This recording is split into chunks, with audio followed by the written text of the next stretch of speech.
যদি কোনো জায়গায় ইজতেমা হয়, যেমন টঙ্গীর ইজতেমা সম্পর্কে আমাদের ভাই বললেন যে ওখানে কিছু সাংবাদিকরা গিয়ে জিজ্ঞেস করছে, ওটা আমিও শুনেছি, সেই জন্য একেবারে মানে যখন নিজেই শুনেছি তো এটা মানে বিশ্বাস তো করতেই হবে। জিজ্ঞেস করছে যে আপনারা এখানে কেন আসেন, এই খেদমত করেন, এখানে হাজির হন? বলছে যে আমরা গরিব মানুষ, যেহেতু মক্কা যেতে পারি না হজ করার জন্য, তো এখানে আসি, আসলে মনে করি যে এখানে হজের সওয়াব হবে।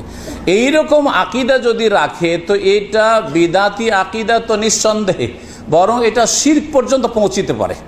আল্লাহর হজের সাথে তাদের বিদাতি কাজকর্মগুলিকে শরিক করলো, হ্যাঁ ওই রকম করলো, তো এটাতে বিধানগত শিরক রয়েছে। হ্যাঁ, বিধানগত আল্লাহর বিধানের সমতুল্য মনে করছে তারা মানুষের তৈরি করা কিছু বিদাতকে, সুতরাং শিরকেরও আশঙ্কা রয়েছে এদের, অর্থাৎ শিরকি জীবন এদের। কিন্তু এইসব যদি আকিদা না রাখে, ধরেন এইসব আকিদা রাখে না, কিন্তু মনে করে যে ওখানে কি জন্য হাজির হচ্ছি, কিছু দিনের কথা শিখব, তাহলে বলবো যে এখানে যে আপনারা এসেছেন এখানে আসলে সওয়াব হবে কি হবে না, কেউ যদি প্রশ্ন করে এর উত্তর কি হবে? সওয়াব হবে। এখানে এসে যদি শিরকি আলোচনা বিদাতি আলোচনা হয় সওয়াব হবে না গুনাহ হবে? এখানে এসে যদি ফিল্ম দেখানো হয় সওয়াব হবে না গুনাহ হবে? এবার বুঝতে পারলেন? তাহলে বোঝা গেল যে এক কথাই বলবেন না যেখানে আসলেই সওয়াব হবে। কখন সওয়াব হবে? এখানে এসে যদি আল্লাহ এবং রসুলের কথা বলা হয়, কোরআন এবং হাদিসের কথা বলা হয়, ওহির কথা বলা হয়, তাহলে সওয়াব হবে। আল্লাহর রহমতের ফেরেশতারা ঘিরে নেবে, আল্লাহর পক্ষ থেকে প্রশান্তি নাজিল হবে, আল্লাহ পাক তার আরশ আজিমের চারপাশে আলোচনা করবে যে আমার বান্দারা বসে দিন শিখছে, দিন শিখাচ্ছে। জি, যদি ওহির কথা শেখানো হয়। কিন্তু মন গড়া কিচ্ছা কাহিনী, আর কবর থেকে হাত বেরিয়ে চলে এলো, আর কে চুমা দিতে লাগলো, এক হুজুর গেল গিয়ে ওখানে করে সালাম পড়লো, তখন ওয়ালাইকুম সালাম ইয়া ওয়ালাদি, হে সন্তান তোমাকে সালাম বলছি।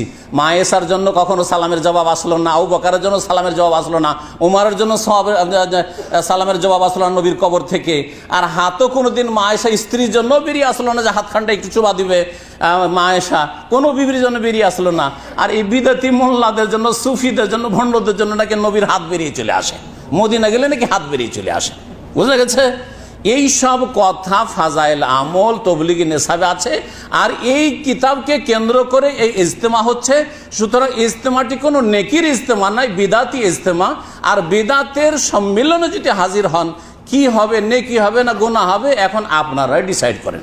কি বলবেন, নেকি হবে গুনাহ হবে? কারণ ওহির মজলিসে হাজির হননি, কিচ্ছা কাহিনীর মজলিসে। আর কবর মাজার পূজার দিকে ডাকার দিকে ইনডাইরেক্ট ডাকা হচ্ছে, কিছু হচ্ছে ডাইরেক্ট ডাকা। ডাইরেক্ট ডাকা বেরোলবিরা ডাইরেক্ট কবর মাজারে এসো সেজদা করো, আর এরা করে কি ইনডাইরেক্ট ডাকে। আরে কবর থেকে যখন হাত বেরিয়ে আসতে পারে, কবর থেকে যখন সালাম বেরিয়ে আসতে পারে, তো কিছু দিতে পারবেন না? দিতে পারবেন না? অবশ্যই দিতে পারবেন, অবশ্যই দিতে পারবেন। তার যখন দিতে পারবেন তো চাইতে পারবো না? অবশ্যই চাইতে পারবো। সুতরাং নবীর কবর কাছে এসে চাও। বোঝা গেছে? তারপরে রুটি, এই রুটিরও কিসা আছে। এক লোক আসলো, আর আসার পরে মসজিদে নবীতে এসে বলছে ইয়া রাসূলুল্লাহ খুব ক্ষুধাও লেগেছে, আর কার বাড়ি ভিক্ষা করতে যাব, আর এই ক্ষুধার অবস্থায় আপনার মেহমান হয়েছি, কি খাওয়াবেন না খাওয়াবেন আপনি বুঝেন। এই শুইলাম, শুয়ে গেছে, একটু পরে রুটি চলে এসছে। নবী একবার রুটি হাতে নিয়ে চলে এসছে, এই বিশাল রুটি একবারে, বুঝছেন।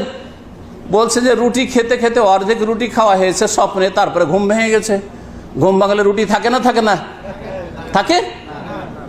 আপনার স্ত্রী খুব আদর যত্নে খাওয়াচ্ছে, আর খেতে খেতে অর্ধেক খাওয়া হয়েছে, অর্ধেক থালাতে আছে, গোস্তটা খাননি। কারণ বাংলাদেশে খাওয়া তো সিস্টেম একটা একটা করে, সবজি ভর্তা এইটি খাওয়া হয়েছে, গোস্ত বাকি, মাছ বাকি, আর ঘুম ভেঙে গেল।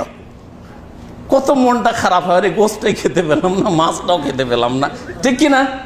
সব গেল। এইটাই জানা আছে কমন সেন্সে, তাই না, যে এর ব্যতিক্রম হয় না। কিন্তু নবীর কবর থেকে যে রুটি উঠে আসছে, নবী নিয়ে আসছেন জাগ্রত অবস্থা, বলছে যে বাকি আধি রুটি মেরে হাত মে থি, অর্ধেক রুটি জাগ্রত অবস্থা আমার হাতে, তখন জেগে জেগে খেলাম। তো এই সব শিক্ষা ফাজাইল আমলে তবলিগি জমাতে দেয়। এই শিক্ষা দিলে কি শিখবে? শিরিক শিখবে না? যে নবীর কবরের কাছে গিয়ে বালা মুসিবত আছে চাইবো, রুটি যদি সে পেতে পারে তো আমি রোগ ভালো করা পাবো না, রুটি যদি পেতে পারে তো আমি চাকরি পাবো না, রুটি যদি পারে তো আমি স্বামী পাবো না, স্ত্রী পাবো না। চাইবে কি চাইবে না? তাহলে ইনডাইরেক্ট এরা শিরকের দিকে ডাকে, আর বেরেলভিরা ডাইরেক্ট আটরসিওয়াল্লা, মাইজ ভান্ডারি আর যারা রেজবি, এরা ডাইরেক্ট কবর পূজার দিকে ডাকে, আর এরা ইনডাইরেক্ট, হ্যাঁ, এমন লুকিয়ে লুকিয়ে শির করে, সব ওই আকিদাই রাখে সুফিবাদের, কিন্তু একটু লুকিয়ে লুকিয়ে লোকজন টের পায় না, এদেরকে হক্কানি বলে, আহলে হক মিডিয়া বলে। হ্যাঁ, না, এইসব আহলে হক মিডিয়া না, এগুলো বাতিল মিডিয়া, শিরকি বিদাতি মিডিয়া। আল্লাহ পাক যেন এদের অনিষ্ট থেকে হেফাজত করে।